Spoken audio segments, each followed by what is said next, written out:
एकीकडे जालन्यामध्ये अंतरवली सराटीमध्ये मनोज जरांगे उपोषण करतात आणि दुसरीकडे मराठा आणि ओबीसी आंदोलक हे जालन्यामध्ये आमने सामने आलेले आहेत। जालन्याच्या अंतरवलीमध्ये मनोज जरांगेंच्या उपोषणाचा आजचा 6वा दिवस आहे। मनोज जरांगे यांची प्रकृती आता खालावत चालली आहे। उपोषण स्थळीच त्यांच्यावर उपचार सुद्धा सुरू झाले। तर ओबीसी नेते लक्ष्मण हाकेंच्या वडीगोद्रीतल्या आंदोलनाचा आजचा 4था दिवस आहे। मनोज जरांगे आणि लक्ष्मण हाकेंमधील शाब्दिक वार आणि एकमेकांवरच्या आरोपांची सरबत्ती काही थांबत नाहीये।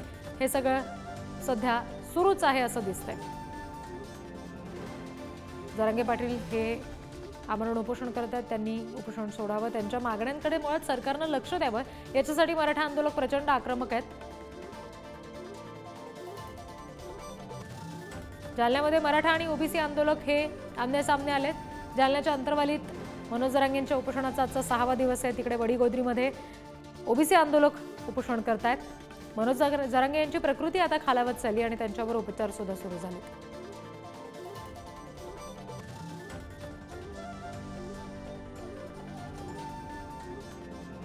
या सगळ्या संदर्भात आपण आणखी तपशील घेणार आहोत प्रतिनिधी पंकज दळवी यांच्याकडून।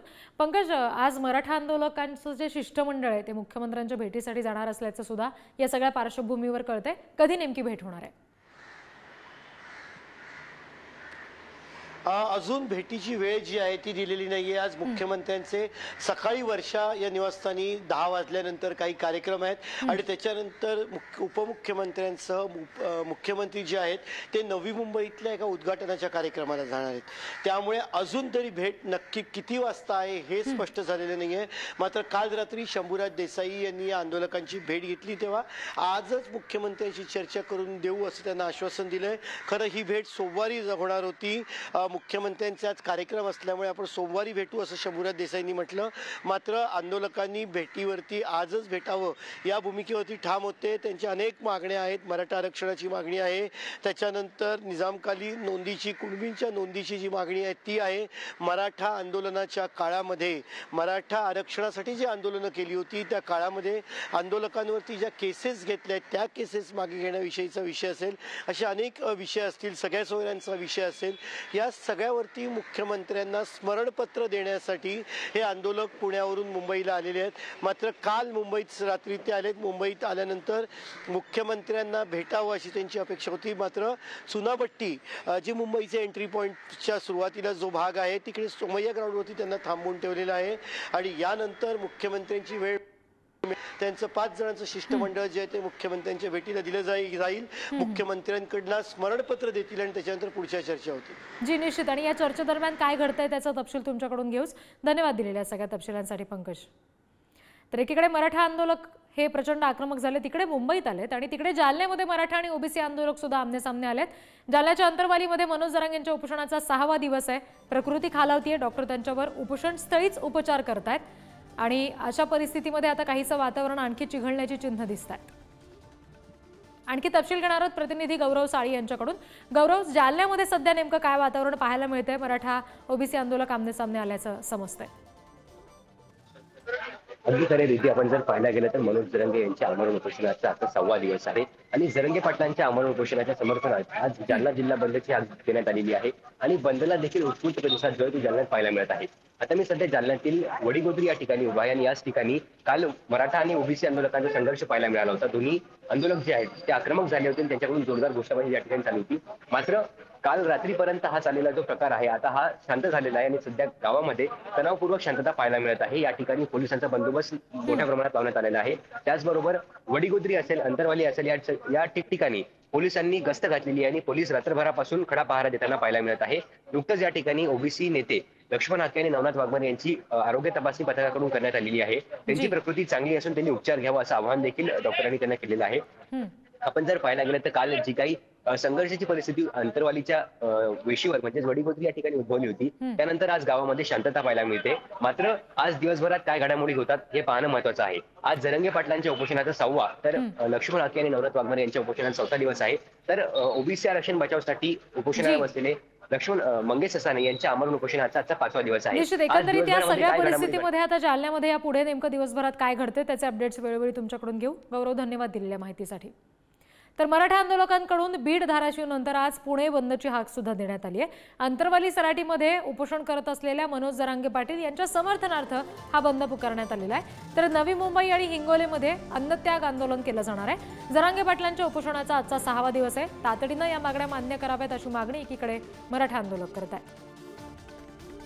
प्रतिनिधी बालाजी पोद्दार यांच्याकडून आपण तपशील घेऊया। बालाजी, पुण्यामध्ये नेमकं काय वातावरण आहे बंदच्या पार्श्वभूमीवर? रिद्धी, सकाळची वेळ आहे, आणखी दुकानं उघडलेली नाहीत, मात्र अनेक व्यापारी जे आहेत ते या सगळ्या बंदमध्ये सहभागी होण्याचा निर्णय घेण्यात आलेला आहे। जे मार्केट यार्ड आहे ते मार्केट यार्ड बंद राहणार आहे। त्याचबरोबर शहराच्या उपनगरातले जे मार्केट यार्ड आहेत ते सुद्धा मोठ्या प्रमाणात बंद राहणार आहेत। अनेक व्यापारी जे आहेत ते मोठ्या प्रमाणामध्ये या बंदमध्ये सहभागी होण्याची इच्छा व्यक्त करतायत। आपल्यासोबत हे इथले लक्ष्मी रोडचे पाण्याचे व्यापारी आहेत।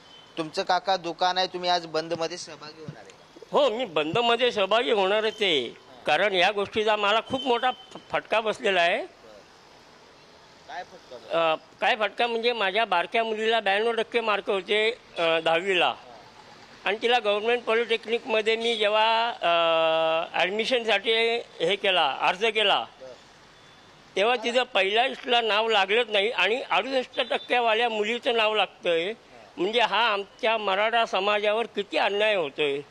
मला मुख्यमंत्री साहेबांना एकच म्हणायचे, तुम्ही हे जे आरक्षण आहे ना, हे आरक्षण काढून जरी टाकलं तरी आम्हाला काय नाही, पण प्रत्येकाच्या आहे ना कुवतीनुसार प्रत्येकाला तुम्ही ॲडमिशन द्या। याच्यामुळे काय होतं, आरक्षणाचा फटका बसलाय तुमच्या मुलीच्या ॲडमिशन। हो, आणि त्याचं दुकान आहे तुमची? माझं इथे पानाचं दुकान आहे फडतरे चौकात आहे। मी गेले 50 वर्ष फडतरे चौकात माझं पानाचं बालाजी, या दुकान आहे। सगळ्या प्रतिक्रियांवरून एक लक्षात येईल की हा जो काही बंद पुकारला गेलेला आहे तो उत्स्फूर्त आहे असं म्हणायला हरकत नाही। धन्यवाद या सगळ्या प्रतिक्रिया आमच्यापर्यंत पोहोचवल्या त्याच्यासाठी। तर या सगळ्या संदर्भात हिंगोलीमध्ये आणि नवी मुंबईमध्ये आज अन्नत्याग आंदोलन सुद्धा केलं जाते। आपण थेट हिंगोलीमध्ये जाऊयात। प्रतिनिधी संतोष भिसे आपल्याशी जोडले गेलेले आहेत। संतोष, तिथे नेमकं काय घडतंय आंदोलनासाठी? तिथे कोणी जमायला आता सुरुवात झाली आहे का?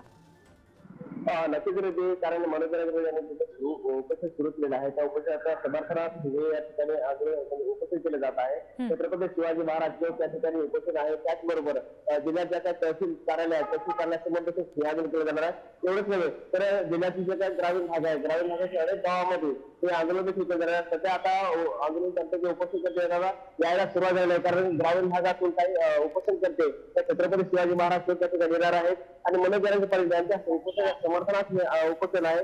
एकूणच पोलीस प्रशासनाने देखील दखल घेतली सगळ्या पोलीस बंदोबस्त केलेला आहे। त्या ठिकाणी उपोषण करत आहे, त्या ठिकाणी देखील मोठ्या संख्येने आता नागरिक असतील, गावातले ग्रामीण भागातील गावकरी असतील, अनेक जण या ठिकाणी येत आहेत। आता या उपोषण सरकार कशी दखल घेत आहे हे देखील पाहणं तेवढंच महत्त्वाचं ठरणार आहे। जी संतोष, धन्यवाद दिलेल्या तपशिलांसाठी।